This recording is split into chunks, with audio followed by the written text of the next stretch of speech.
오늘부터 우리는 다시 새로운 시리즈 시작합니다. 그것은 바로 가을과 함께 깊어지기 시리즈요. 윤동주의 서시를 묵상하면서 그냥 그 글을 읽다가 와, 서시에 이런 내용들이 있구나, 이것을 발견하고 여러분들과 함께 서시를 통해서 함께 서시 시리즈 여러분들과 함께 나가고 싶습니다. 여러분, 서문이라고 혹시 아시는지요? 서문, 서쪽에 있는 문 말고 서문이 뭐냐면 작가가 자신의 글을 소개하거나 아니면 이 글을 쓰게 되는 이유 그리고 배경들을 설명하는 겁니다. 그래서요, 작가는 글을 쓰면서 대부분 글의 맨 앞에다가 서문, 산문을 쓰는 것이 일반이에요. 그러니까 이 서문에는 내가 왜 이 글을 쓰게 되었는지, 이 글을 쓰기까지 나에게 어떤 감동이 있었는지, 어떤 메인 아이디어나 이슈, 자신에게 있었던 어떤 인사이트를 기록하는 겁니다. 내가 이런 마음으로 글을 씁니다, 이런 목적으로 글을 씁니다. 이게 바로 서문인 거죠. 서문이 있다면 여러분, 서곡이라는 게 있습니다. 그것은 바로 뭐냐면 발레 혹은 오페라, 오라토리오, 이런 것들이 시작되어지기 말이에요. 사람들이 모였단 말입니다. 사람들이 모여서 웅성웅성웅성거리죠. 그때 이제 곧 연주가 시작됩니다. 이것을 알리기 위해서 청중들의 주의를 끌기 위해서 이제 악기들로 하여금 악기가 편성되어서 음악이 연주되어져요. 근데 음악이 연주될 때 그냥 아무 악기나 또 아무 연주나 연주하는 것이 아니라 대체적으로 이제 우리가 이런 곡들, 많은 곡들이 연주되어질 텐데 그 곡들의 테마, 그 곡들의 주제곡들을 쭉 앞에서 마치 예고편을 우리에게 보여주듯 이렇게 쭉 들려주는 것이 서곡이에요. 이제 서문이 뭔지 아셨고 또 서곡이 뭔지 아셨겠죠. 그런데 오늘 저는 여러분들과 서시라고 하는 것을 여러분들에게 소개하고 싶습니다.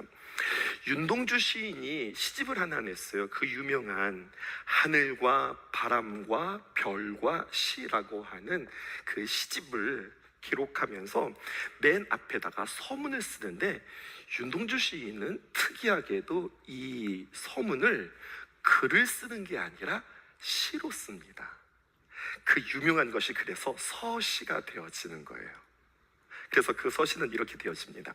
죽는 날까지 하늘을 우러러 한 점 부끄러움이 없기를, 잎새에 이는 바람에도 나는 괴로워했다. 별을 노래하는 마음으로 모든 죽어가는 것들을 사랑해야지.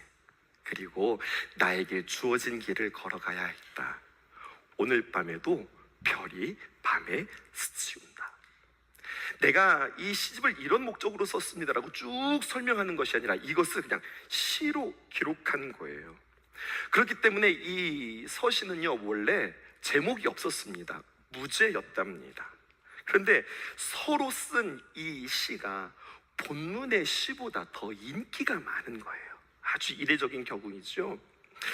그래서 사람들은 이 글을, 이 시를 제목이 없는데 뭐라고 이름을 붙일까라고 하다가 사람들이 붙여준 이름입니다. 그게 바로 뭐냐? 서시라고 하는 거죠.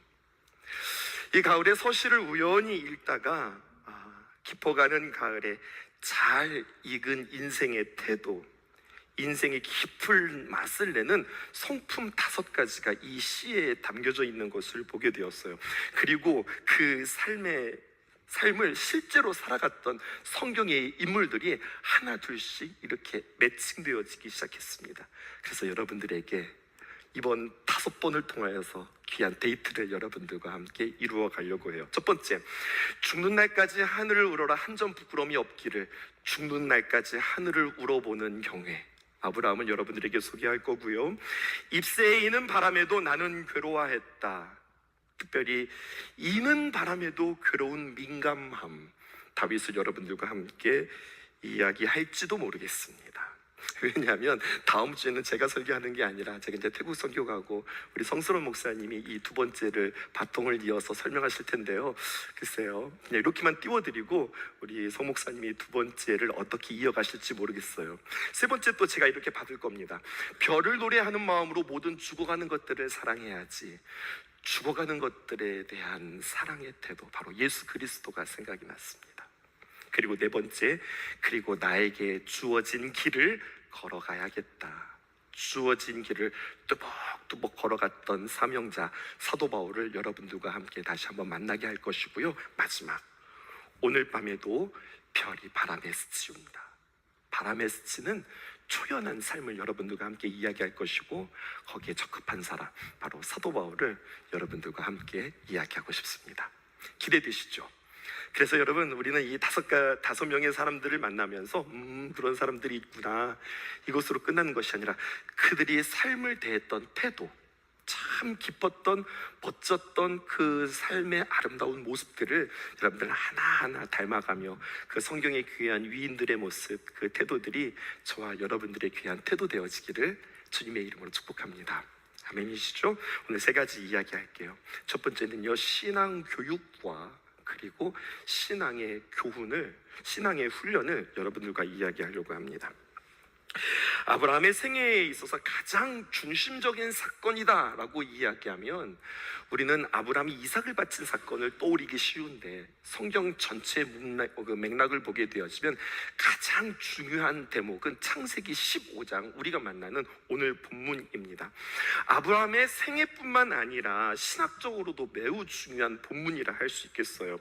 특별히 창세기 15장 5절과 6절은요, 신학자들에게 있어서 구원론을 이야기하는 아주 핵심적인 본문이기도 하고, 신약시대의 많은 사도들이 믿음으로 말미암아 구원을 얻는다, 하나님께서 우리를 의롭게 여기셨다, 이것을 칭의라고 하는데, 칭의 그리고 구원에 대해서 설명할 때에 선택하는 본문 중에 하나가 바로 창세기 15장 5절 그리고 6절에 있는 말씀들입니다. 창세기 15장을 조망할게요. 먼저 멀리서 한번 볼게요. 창세기 15장이 아주 중요한 본문이라고 그랬는데, 창세기 15장은 두 부분으로 나눕니다. 원파트와 투파트로 나누게 되어지는데, 원파트 상 앞에 있는 부분을 창세기 15장 1절에서 6절, 그리고 투파트 뒤에 있는 부분을 뭐라고 이야기하면 창세기 15장 7절에서 21절로 두 부분으로 나뉘어지게 됩니다. 여러분, 주의 깊게 읽으셨다면 첫 번째 파트에서는 하나님께서 아브라함에게 자손에 대한 언약을 확증해주는 단락, 야, 내가 너에게 자손 줄게, 이 말씀이었고요. 두 번째 파트는 하나님께서 아브라함에게 땅에 대한 언약, 내가 너에게 이 땅을 줄게 라고 하는 그 언약에 대해서 확증하는 단락이 이제 두 번째 파트에 되어지는 거예요. 그러니까 창세기 15장 1절에서 6절까지는 자손에 대한 언약, 그리고 창세기 15장 7절에서 21절까지는 땅에 대한 언약인 겁니다. 그러면서 창세기 15장 1절에 이렇게 이야기합니다. 이후에 여호와의 말씀의 환상 중에 아브라함에게 임하여 이르되, 아브라함아, 두려워하지 말라, 나는 내 방패요 너의 지극히 큰 상급이라, 이렇게 이야기해요. 오늘 설교문에 없는 내용 잠깐 여러분들에게 언급하고 가겠습니다. 오늘 말씀 준비하면서 한 가지 제가 발견하는 게 있었는데요, 하나님의 사람들에게는 말이죠, 하나님의 놀라운 계획과 하나님의 놀라운 뜻들을 우리에게 보여주시고 말씀해 주시고 그것들을 이루어가는 것이 하나님께서 우리의 인생에 펼쳐주시는 하나님의 놀라운 하나님의 삶의 경영 방식이에요. 이 말씀을 이해하셨을까요? 성경을 보니까 몇 가지 반복되어지는 패턴들을 보게 되어지는데, 예를 들어서 말이에요, 나의 의지와 나의 바람과 상관없이 하나님께서 예를 들어 요셉에게 말입니다. 어느 날 그로 하여금 꿈꾸게 하십니다. 내가 꿈꿔야지, 이게 아니라 어느 날 딱 꿈을 꿨어요. 어떤 꿈인가 했더니요, 해와 달과 별이 자신에게 절하는 꿈이에요. 이게 두 번째 꿈이죠. 첫 번째 꿈은 무엇이냐면 형들의 곡식단이 나를 향하여서 절하는 꿈이에요. 어느 날 문득 나에게 이러한 꿈이 꾸어졌어요. 하나님이 우리에게 보여주셨어요. 그리고 어떤 일들이 일어나느냐, 그 꿈에 대해서 우리에게 그 꿈을 어떻게 펼쳐가시는가, 이것들을 쭉 펼쳐내는 인생이, 그게 이제 요셉의 인생 가운데 쭉 펼쳐지는 거예요. 하나님께서 모세를 부르셨어요. 떨기나무 가운데 희한한 어떤 이적과 같은, 아니 불이 붙었는데 나무가 타지 않아요. 이게 뭐지? 라고 하는데 그 앞에 갔는데 이제는 하나님의 귀한 음성이 들리기 시작해요. 모세야, 모세야, 이 땅은 거룩한 땅이, 그곳에서 너의 신을 벗어라. 그리고 신을 벗고 그 하나님 앞에 청종하자 하나님의 음성이 들리기 시작해요. 나는 너로 하여금 이 이스라엘 백성들을 구원할 계획을 가지고 있다. 하나님께서 그에게 사명을 주세요. 그리고 그 모세의 인생을 보니까 그렇게 하나님께서 그를 통하여서 그의 인생을 쭉 펼쳐가시는 이야기들이 성경에 기록되어져 있어요. 어느 날 신약으로 넘어가 볼까요? 하나님께서 마리아에게 내가 아들을 낳을 것이니 이름을 예수라 하라. 그 이름은 무슨 뜻이냐? 하나님께서 그로 하여금 구원할 자라 여기시는 그 귀한 이름이다. 주님께서 그에게 그렇게 보여주시고 알려주시고 그리고 그 놀라운 일들을 펼쳐가기 시작하세요. 성경을 읽게 되어지면 아브라함이라고 하는 이름이 창세기 11장에 등장합니다.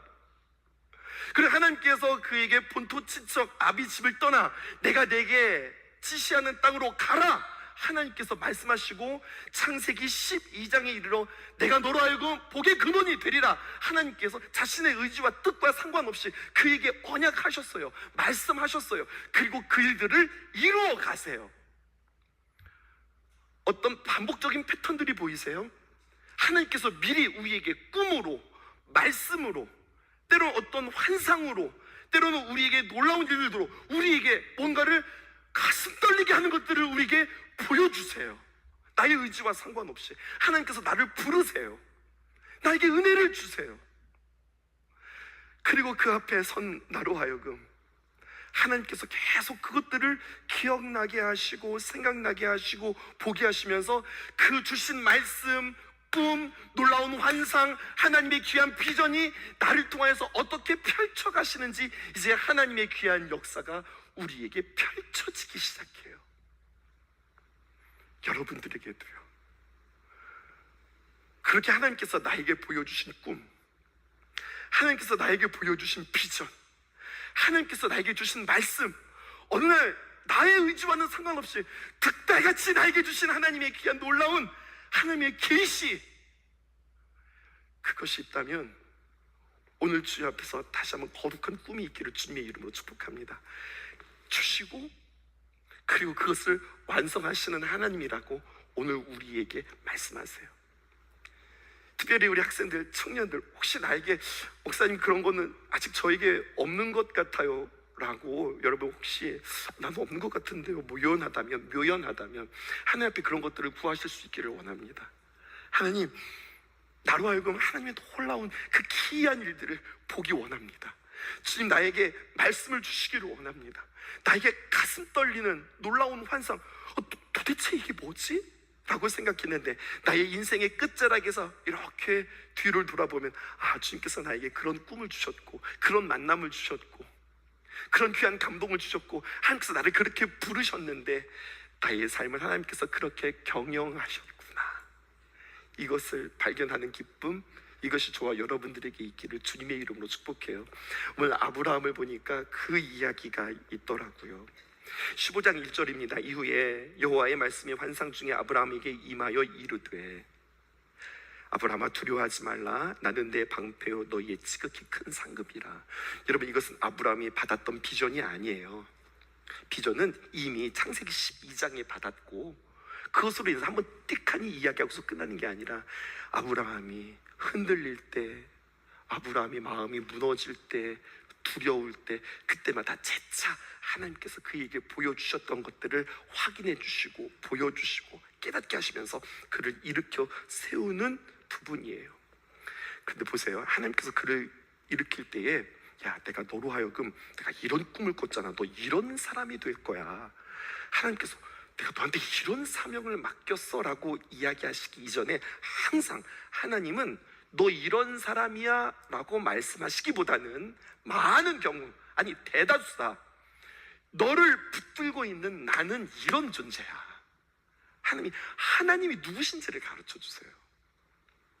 그것은 다른 말로 표현하면 너의 어떠한 때문에 내가 너를 선택한 것이 아니라 이러한 내가 너를 붙들고 있어, 이것을 하나님께서 계속해서 그로 하여금 깨닫게 하시는 거예요. 오늘 말씀, 그에게 내가 너에게 자식을 줄 거야 이렇게 이야기하시기 이전에 하나님은 먼저 내가 너에게 누군 줄 알아? 나는 너에게 방패고 나는 너에게 큰 상급이란다.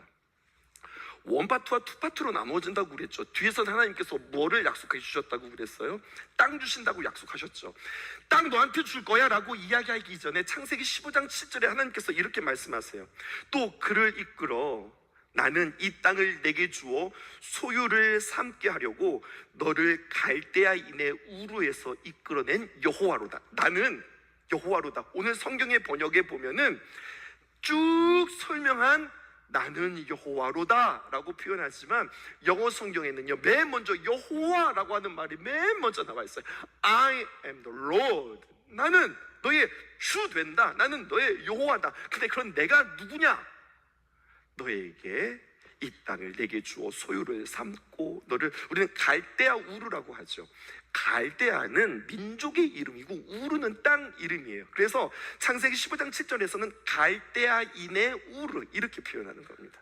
거기에서 인도하는 나는 여호와다 이렇게 이야기하는 거예요. 여기에서 우리는 신앙의 교육의 목표가 무엇이구나, 여기에 신앙의 훈련의 목표가 무엇이구나, 이것을 발견하게 되어져요. 이건 다른 말로 표현하면 우리의 신앙 가운데서 내가 예수님을 믿는다라고 하는 것을 계속해서 이것을 목표로 계속 추구하는 거구나 라고 하는 신앙의 목표, 그것은 바로 무엇이냐? 신앙을 우리가 교육하는 목표는 무엇이냐면 하나님이 누구인지를 아는 것. 날마다 주님 앞에 나와서 하나님은 이런 분이시구나, 하나님은 이런 분이시구나 라는 것을 깨닫는 것, 이것이 우리의 신앙의 교육의 목표가 되어지는 거예요. 하나님은 이런 분이십니다 라고 하는 것을 우리가 정보로 듣는 것이 아니라 그것을 말씀으로 듣고 정보로 들었다면 우리의 삶 속에서 정말 그러하구나, 맞네, 하나님이 이런 분이시라고 그랬는데 정말로 나의 삶 속에서 하나님이 이런 분이시구나 라고 하는 것을, 하나님을 아는 것을 그냥 이렇게 들어서 이렇게 적어서 외워서 아는 것이 아니라 경험하여서 아는 것, 이것이 신앙의 교육의 목표입니다. 그런데 여러분, 이것이 우리에게 그치는 것이 아니라 우리의 신앙의 훈련의 목표가 있어요. 그것은 바로 무엇이냐면 그 하나님을 우리의 삶에 끊임없이 기억하는 거예요. 이건 다른 말로 표현하면 우리가 이 땅에 살아가면서 여러 가지 많은 일들을 만날 때마다 하나님을 잊어버리기 쉽고, 하나님이 어떤 분인지 잊어버리기 쉽고, 자꾸 내 생각과 환경과 주위를 바라보면서 하나님을 망각하기 쉽다는 거예요. 근데 하나님을 잊어버리면 어떻게 되는 줄 알았어요? 두려워지는 거예요. 하나님을 잊어버리면 무서워지는 거예요. 근데 하나님을 알잖아요. 하나님을 다시 한번 기억하잖아요. 여러분, 두려움의 반대는 용기가 아니라 두려움의 반대는 믿음인 거예요. 그 하나님을 믿으면 이 두려움과 그리고 이러한 우리들의 연약한 마음들이 떠나가게 되어지는 거죠. 그러므로 우리는 신앙을 훈련합니다. 훈련하는 목표는 무엇이냐? 끊임없이 우리의 삶 가운데 그 하나님을 기억하기 위해서. 신앙의 훈련 무엇이 있을까요? 여러분, 우리가 기도하는 것들이 있습니다. 끊임없이 우리가 주 앞에 나와서 예배하는 것이 있습니다. 날마다 우리의 손으로 하나님의 귀한 말씀을 묵상합니다. 왜 묵상하는 거예요? 순간순간 우리들에게 여러 가지 많은 일들을 만날 때, 여러 가지 많은 이슈들이 있을 때에 오늘 하나님께서 나에게 이렇게 말씀하셨지, 맞아, 이렇게 조심하라고 했는데, 이럴 때는 이렇게 선택하라고 했는데, 맞네, 이것들을 경험하면서 하나님을 경험하는 것, 이것이 신앙의 교육의 목표요, 신앙의 훈련의 목표리라 하겠습니다. 창세기 15장에서 특별히 하나님께서 아브라함에게 나타나셔서 재교육해 주시는 거예요. 재훈련해 주시는 거예요. 특별히 두 번째, 나는 너의 방패요, 나는 너의 상급이다, 이렇게 이야기하는 거죠. 2절 볼게요. 아브라함아, 두려워하지 말라. 1절 말씀입니다. 1절 말씀, 아브라함에게 나타나셔서 아브라함아, 두려워하지 말라. 나는 내 방패요, 너의 지극히 큰 상급이니라. 두려워하지 말라라고 하고서 하나님이 누구신지를 우리에게 가르쳐주고 있죠. 근데 12장에 주님께서 비전을 보여주시고 꿈을 보여주신 뒤에 아브라함에게 나타나신 하나님은요, 아브라함에게 계속해서 일방적으로 말씀하세요. 마치 그 드라마에 보면은 독백, 영화에서 보면 독백, 모놀로그 있죠. 혼자 말해요. 창세기 12장, 창세기 13장 하나님께서 그에게 나타나셔서 그에게 계속해서 하나님께서 말씀하세요. 그런데 여러분, 창세기 15장에 이르러 우리가 만나는 본문에 이르러서 하나님께서 혼자 독백하시는 것이 아니라 모놀로그가 아니라 다이얼로그예요. 이제는 아브라함도 말하기 시작해요. 1파트에 해당되어지는 창세기 15장 1절에서부터 5절까지 쭉 볼게요. 1절에 보니까 이렇게 이야기합니다. 이후에 여호와의 말씀이 환상 중에 아브라함에게 임하여 이르시되, 즉 하나님께서 말씀하셨어요. 그랬더니 2절 보실까요? 아브라함이 대답합니다. 아브라함이 이르되, 그 하나님께서 보여준 환상에 대해서 아브라함이 말하기 시작해요. 또 3절 보실까요? 아브라함이 또 이르되, 하나님께서 보여주신 것에 대해서 이제는 자기가 말하기 시작해요. 그랬더니요, 4절 보실까요? 그때 또 여호와의 말씀이 그에게 임하여 이르시되, 하나님이 또 말씀해 주시고요. 5절 보실까요? 또 그에게 이르시되, 창세기 15장에 보니까 하나님께서 말씀하시고 또 아브라함이 또 말하고 또 말하자 하나님이 또 말씀해 주시고 또 말씀해 주시는 그 하나님입니다. 드디어 아브라함이 하나님 앞에 반응하고 대화하기 시작한 거예요. 이게 첫 번째 파트거든요. 자식에 대한 언약에 대해서 하나님과 아브라함이 이야기하는 장면. 이런 식으로 두 번째 파트에 보게 되어지면은요, 7절에 하나님이 그에게 이르시되, 8절에 아브라함이 그에게 이르되, 또 9절에 여호와 하나님이 그에게 이르시되, 13절에 여호와께서 아브라함에게 이르시되, 18절에 여호와께서 아브라함과 더불어 언약을 세워 이르시되, 하나님께서 쭉 이야기하고 아브라함이 한 번 이야기해요. 그러니까 창세기 15장에 2절과 3절, 그리고 창세기 15장 8절 이렇게 이야기해요. 대화를 한다고는 하는데 아브라함이 말을 많이 해요? 아니면 하나님이 말씀을 많이 하세요? 훨씬 하나님이 말씀 많이 하시죠. 무슨 이야기일까요? 이야기의 분량이나 이야기의 내용이나 또 이야기가 되어지는 그 횟수들을 쭉 세워보면 이야기의 주도권이 아브라함에게 있지 않아요. 이야기의 주도권을 하나님께서 쥐고 계십니다. 하나님께서 말씀하십니다. 하나님은 이야기를 끌고 가세요. 이야기뿐만 아니라 뒤에 보게 되어지면 하나님께서 그와 이제 계약하시게 되어지는데요, 이 계약도 주도적으로 누가 끌고 가시느냐? 하나님이 끌고 가세요. 아니야, 하나님 뭐 이야기 해놓자고 해놓고서 계속 하나님이 말씀하시고 난 몇 마디도 못하고, 이게 이런 뜻일까요? 아니요. 하나님은 아브라함을 세워놓고 너는 복의 대상자다. 여러분, 계약은요, 비등비등한 사람들이 계약하는 거예요. 근데 하나님께서 이 아브라함을 너는 나의 계약의 상대자다, 하나님께서 그를 높여주시고 그와 지금 계약하시는 상황이세요. 그리고 그를 높여주시고 그를 존중해주시고, 그리고 그에게 나에게 이러한 귀한 계획들이 있어 하나님께서 마치 아브라함에게 프레젠테이션 하는 것과 같은 거예요. 1절 보실게요. 다시 한번 보겠습니다. 이후에 여호와의 말씀이 환상 중에 아브라함에게 임하여 이르되, 아브라함아 두려워하지 말라. 이후에 라고 했으니까 이전이 있었던 거죠. 이전에 무슨 일이 있었을까요? 12장부터 시작해서 하나님께서 아브라함에게 나타나셔서 모노로그로 계속해서 말씀하였고 계속해서 보여주시고 하나님께서 행하셨던 것이 무엇이 있을까요? 하나님께서 그에게 놀라운 꿈, 놀라운 부름이 그에게 있었습니다. 그 말에 순종했어요. 기특하지 않아요? 그래서 갈대아 우를 떠나 하나님께서 지시한 땅이 아니라 지시할 땅으로 그는 걸어가기 시작합니다. 본토 친척 아비집을 떠나 하나님께서 지시할 땅으로 그는 날마다 움직였는데요, 딱 가봤는데 야, 역시 하나님 움직이라고 했던 이곳은 너무 좋은 곳이네요. 아니요, 하나님의 말씀에 순종하고 따라와 보았더니 그곳은 좋은 땅이 아니라 너무나도 척박하고 이미 거기에는 마치 이스라엘 백성들이 가나안 땅에 들어갔던 것처럼 그 땅에 거민들이 살고 있는 거예요. 게다가 거기에는 기근이 들어서 살 수가 없습니다. 이 사람들에게 쫓기고 저 사람들에게 쫓기고 쫓겨서 결국 어디까지 갔느냐? 근데 하나님께서 그에게 지시한 땅이 아니라 애굽에 가서 살게 되었어요. 애굽에서 살게 되었는데 갑자기 생각지도 않은 일들이 벌어지는 겁니다. 애굽 왕 바로가 이 아브라함의 아내를 보더니 너무 예뻤던 거죠. 내 아내 삼겠다는 거예요. 누구야? 그랬더니 제 동생인데요, 이래 버리는 거예요.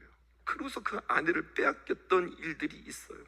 머리 쓰다가 아내 뺏겼고요, 게다가 망신을 톡톡히 당하는 일들이 있었는데 성경은 어떻게 했느냐? 그런 아브라함에게, 거짓말한 아브라함에게, 속인 아브라함에게 감옥 가야 했고 그의 인생을 하나님께서 처리해야 됐는데 보세요, 어떤 일이 벌어지냐면 자기 살려고 내 아내를 누이인데요 라고 했던 그에게 징계하시는 하나님이 아니라 그를 풀어줄 뿐만 아니라 그의 아내도 돌려줄 뿐만 아니라 그에게 복을 주시는데 어떤 복을 주시느냐, 금은 보화뿐만 아니라 양과 소와 노비와 암수 나귀와 낙타를 잔뜩 싸서 그에게 보내주시면서 네 고향으로 가, 다시는 거짓말하지 마, 내가 죽을 뻔했어, 이렇게 되어지는 은혜를 경험하는 이야기가 아브라함을 겪게 되어집니다.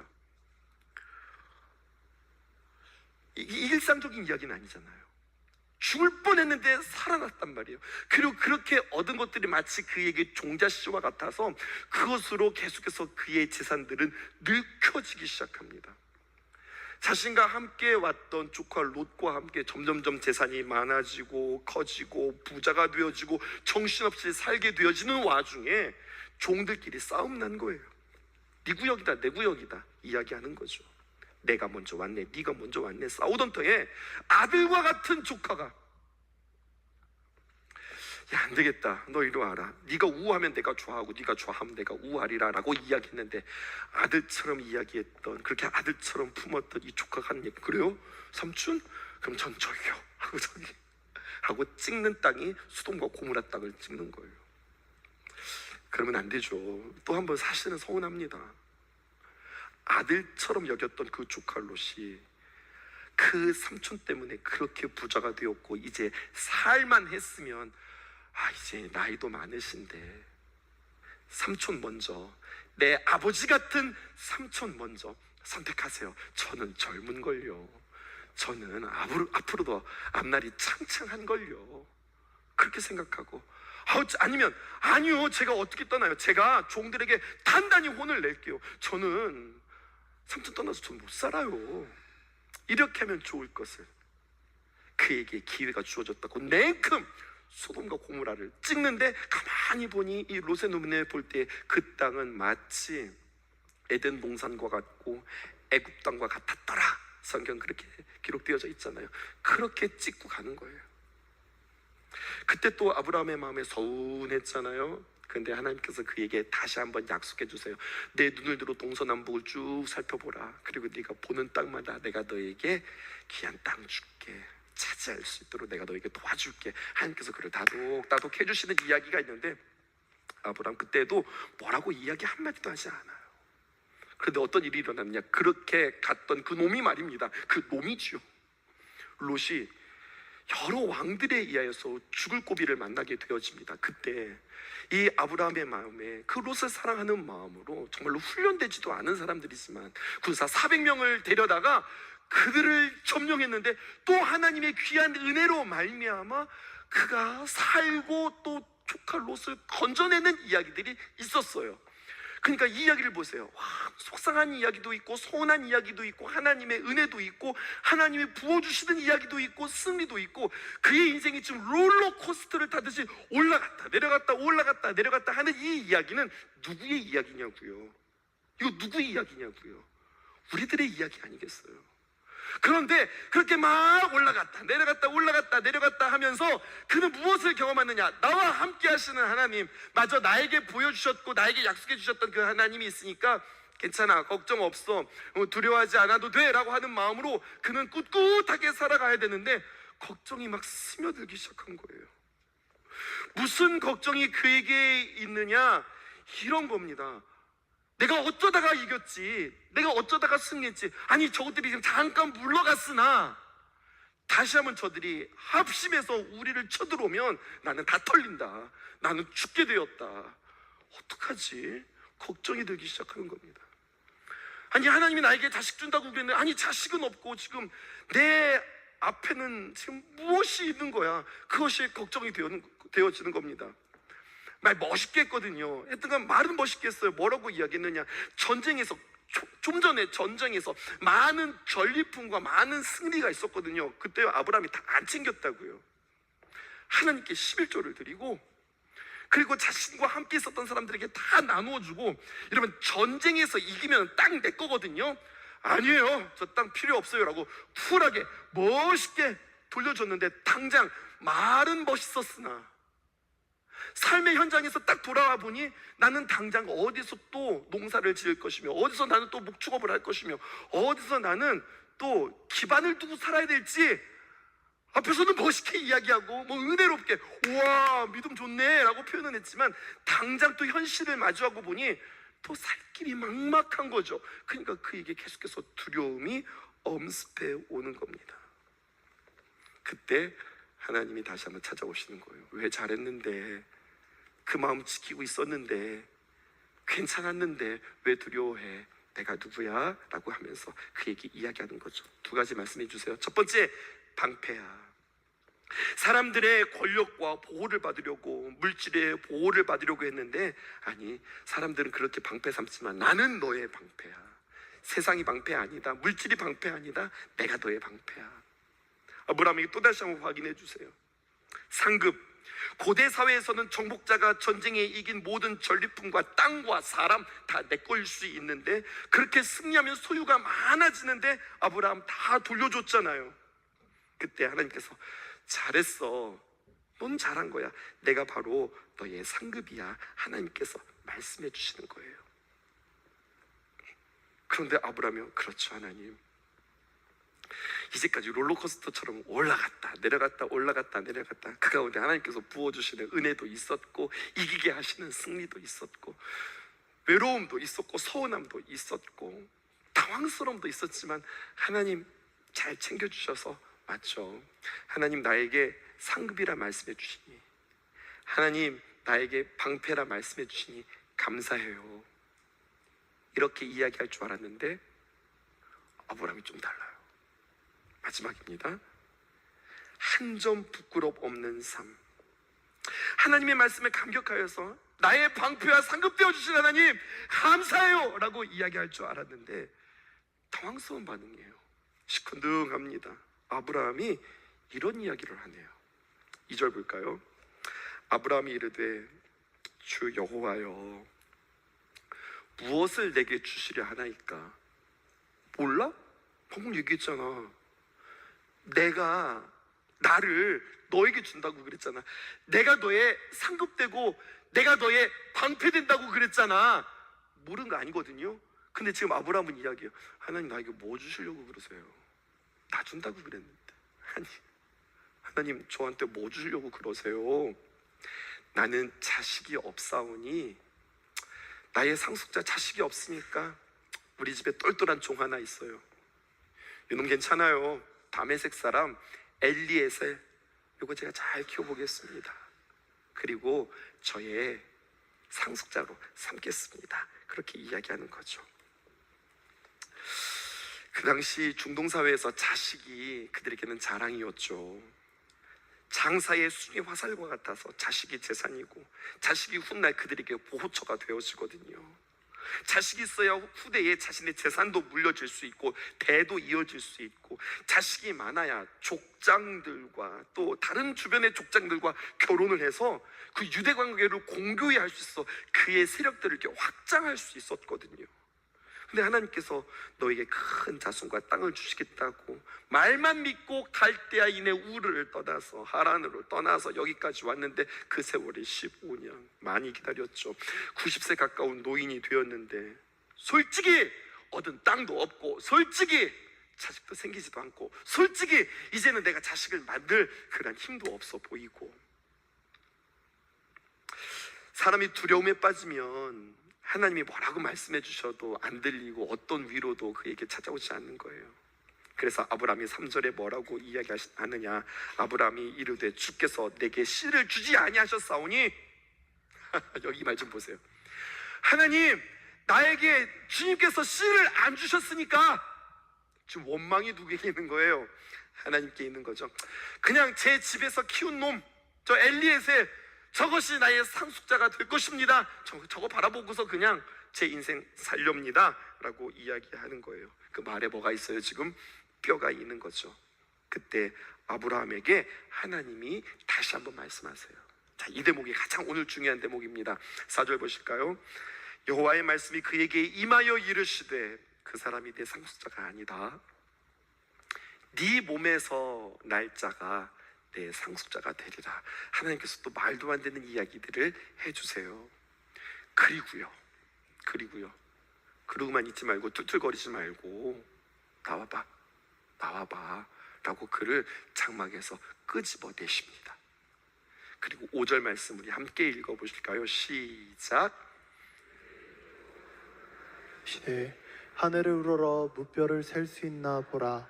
또 그에게 이르시되 내 자손이 이와 같으리라. 윤동주 시인이 크리스찬이었는데요, 아마 그가 창세기 15장을 읽지 않았을까 제가 상상합니다. 그리고 죽는 날까지 하늘을 우러러 한 점 부끄러움이 없기를 이라고 하는 이 시상은 제가 직접 만나서 인터뷰해보지는 않았지만 어쩌면 여기에서 발견된 것이 아닐까 생각되어 봅니다. 아브라함이 자신의 장막에서 두려워서 또 속상해서 답답해서 풀이 푹 죽어있는 상황에서 하나님께서는 그에게 다시 한번 음성을 들려주시는 거예요. 아브라함 나와봐. 그리고 저 하늘을 좀 바라봐봐. 그러니까 아브라함이 어떻게 하고 있을 때 하나님께서 오셨어요? 속상할 때, 답답할 때, 아무것도 보이지 않을 때, 불안해서 마음을 조아리면서 머리를 쥐어짜고 있을 때, 내가 어떻게 이기기는 했지. 근데 운이었지. 재수가 좋았어. 또 저것들이 나에게 찾아오면, 또 저것들이 나에게 다시 한번 힘을 모아서 우리를 공격해오면 우리 이제 끝장 아니야? 라고 하는 두려움이 있을 때 하나님께서 찾아오시는 거예요. 그래서 아브라함 일로 와봐. 무스키야, 내가 얘기했지. 분명히 얘기했는데 아브라함을 꽉 쥐어 박으면서, 내가 너에게 이야기했고 내가 이야기한 것만 끝나? 자, 인생을 거꾸로 한번 복귀해볼까? 너 애굽 갔을 때 어떻게 됐었지?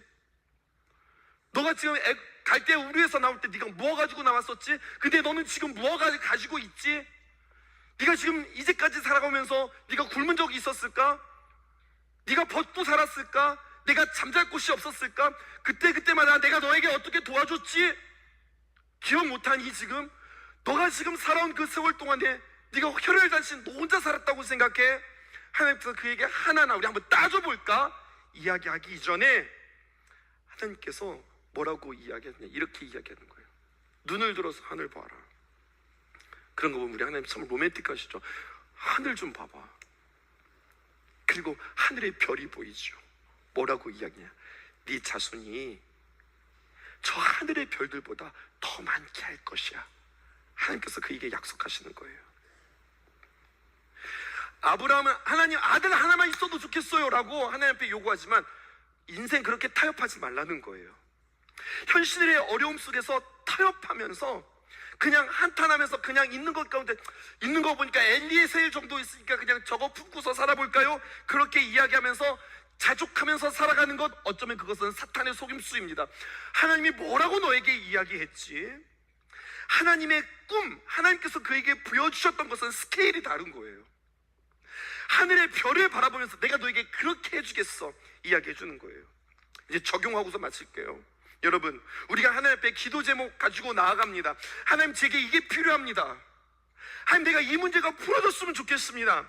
하나님, 상황이 이렇게 되었으면 좋겠습니다. 하나님 앞에 나의 꿈과 나의 바람을 간절히 하나님 앞에 구해요. 하나님, 내가 이렇게 되어지기를 원합니다. 근데 오늘 본문으로 적용해 보면 하나님께서 우리가 하나님 앞에 우리의 소원을 간절히 아뢰는데 뭐라고 말씀하시느냐? 1절에 내가 너의 상급이야.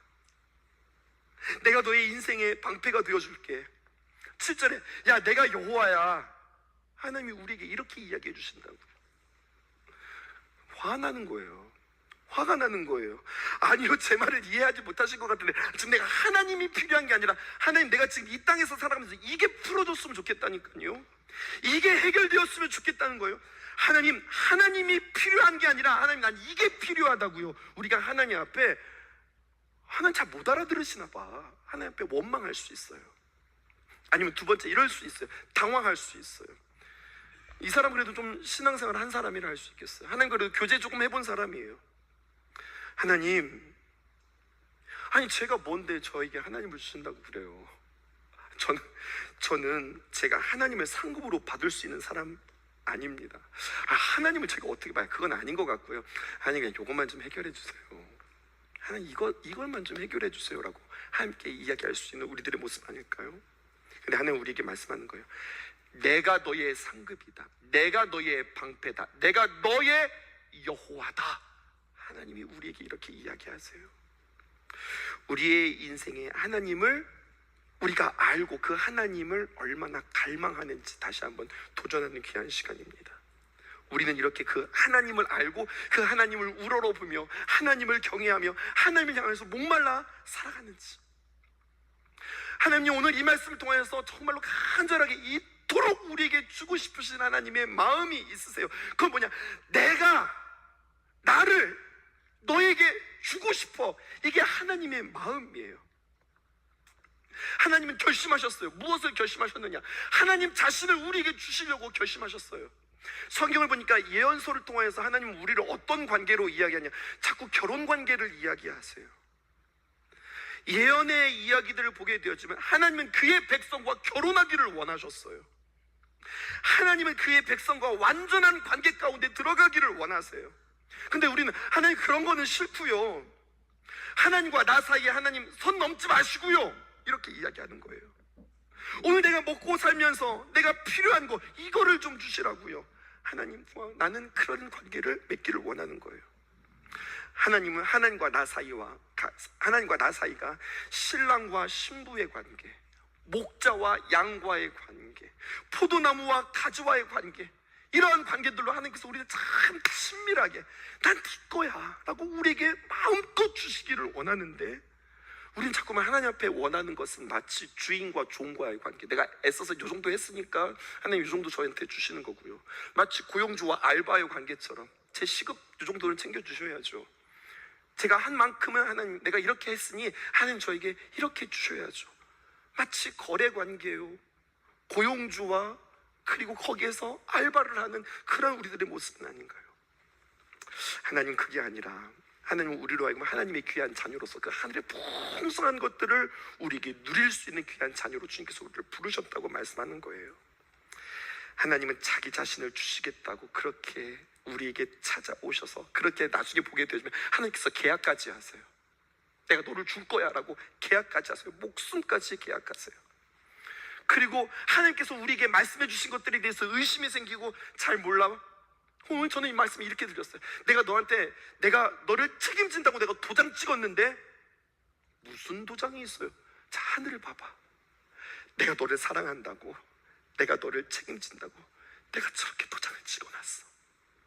하늘의 수많은 별들은 하나님이 나를 사랑하시고 나를 향하여서 약속하시고 그 놀라운 꿈들을 이루어 주시겠다고 우리에게 계속해서 찍어 놓으신 그런 도장과 같다고요. 잃어버릴 것 같으면, 희미해지면, 의심이 찾아오면, 낙심이 되어지면, 일이 풀려지지 않을 것 같으면 여러분들 밖으로 나가 보시죠. 그 하늘의 무별을 바라보시죠. 야, 별들 많네, 와, 별 멋있네, 이것이 아니라 하나님이 나에게 보여주시고 찍어주신 도장이다, 이렇게 해석해 보시면 어떨까요? 하나님께서 그렇게 우리에게 보여주셨어요. 노아가 훗날 그렇게 노아 홍수가 지나고 또 비가 오고 두려움이 있을 때마다, 어려움이 있을 때마다 하나님께서 그에게 증표를 보여주셨죠. 뭐를 보여주셨을까요? 무지개를 보여주셨어요. 무지개를 바라보면서, 맞아, 하나님께서 더 이상 물을 심판하지 않는다고 그랬어. 이렇게 비가 많이 오지만, 이렇게 장마가 졌지만 우리는 그렇게 망하지 않을 거야. 무지개를 보고 안심했던 것처럼 우리들은 무별을 바라보면서, 맞아, 하나님이 나한테 이렇게 사랑한다고 말씀해 주셨지, 이것을 기억하는 우리가 되었으면 참 좋겠습니다. 오늘 말씀을 들었다면 이제 여러분들에게 별들이 다시 보일 겁니다. 저렇게 나를 사랑하신다고, 저렇게 많이 나를 사랑하신다고 하시는 그 말씀 앞에서 너무 좋다, 이것으로 끝나는 것이 아니라 윤동주 시인은 이렇게 이야기했어요. 하늘을 우러러 한 점 부끄러움이 없기를. 부끄러움이 없다는 이야기는 뭘까요? 하나님은 나를 사랑하신다고 이렇게 많이 표현해 주셨는데, 하나님이 나를 주신다고, 자기 자신을 주신다고 이렇게까지 말씀하셨는데 나는 하나님 앞에서 왜 이렇게 부끄럽게 살아가는 거지? 여러분, 부끄럽게 살아간다는 것의 구체적인 표현은 무엇일까요? 나 왜 이렇게 걱정하면서 살지? 하나님 자녀답지 않게 왜 이렇게 찌그러지면서 살고 있지? 염려하면서 살고 있지? 여러분, 이것이 하나님 앞에서 부끄러운 것이라고 그렇게 적용해 봅니다. 우리에게 말씀해 주시는 하나님 앞에 더 깊어지는 삶, 또 주님과 더 깊은 관계를 맺어가는 삶, 하나님을 알아가는 삶, 하나님과 더 깊은 관계를 맺어가는 삶, 그리고 하나님께서 우리에게 그렇게 사랑하신다고 말할 때 감사해요, 이것으로 끝나는 게 아니라 그 하나님을 우러러 바라보면서 그 하나님 내가 더 경험하기를 원합니다. 하늘의 수많은 별들을 바라보면서 하나님, 그 하나님이 나의 하나님임을 내가 잊지 않도록 도와주세요. 하나님이 나를 위해서 하늘의 별을 박아주셨다, 이 사실을 믿는 저와 여러분들 되었으면 참 좋겠습니다.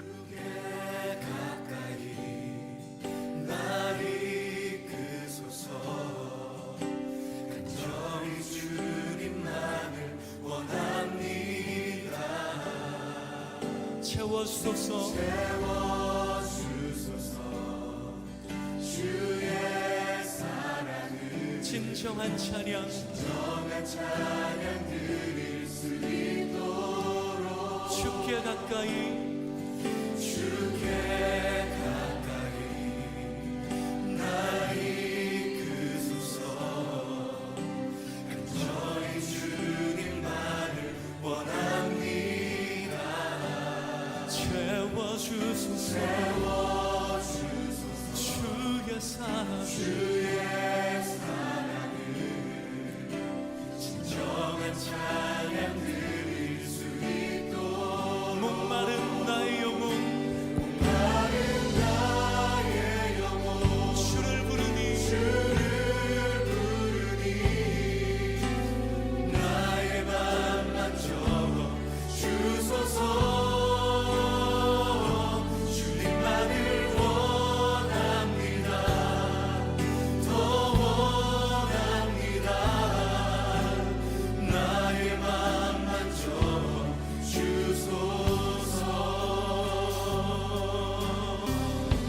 주께 가까이 날 이끄소서. 간절히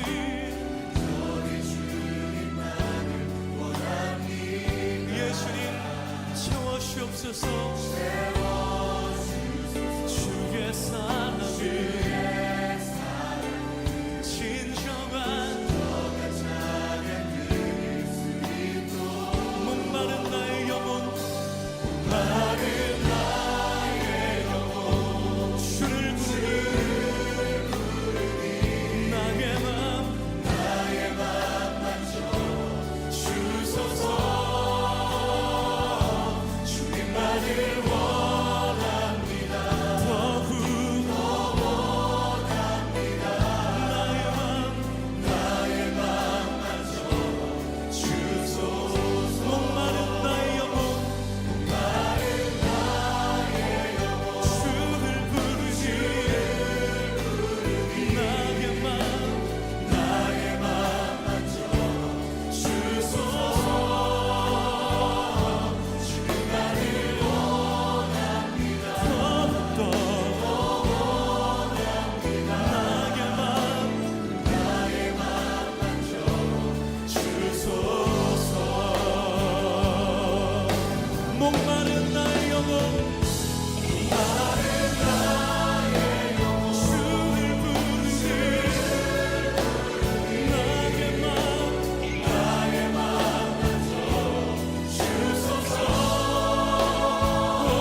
주님, 주께 사모하는 영혼을 풍족히 먹이시고 채우실 것을 기대합니다. 오 주님, 그렇게 하실 주님을 기대하며 찬양합니다. 할렐루야, 할렐루야, 아멘, 할렐루야. 주님을 기대합니다. 주님을 기대합니다. 아멘, 할렐루야, 아멘.